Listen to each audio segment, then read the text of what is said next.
Rev Tyre Tech.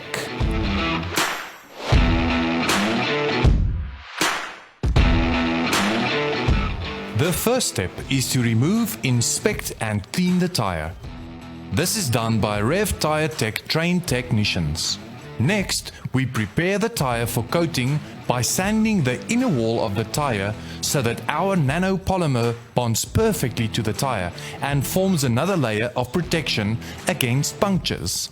The tyre is then positioned for nano polymer coating, which is sprayed onto the tyre inner wall at a whopping 200 degrees Celsius. Finally, the tyre is removed and allowed to cool, ensuring a perfect coating, before the tyres are rebalanced and refitted. The coating immediately closes a puncture in the tyre with absolutely no loss of air pressure and permanently repairs punctures and leaks instantly.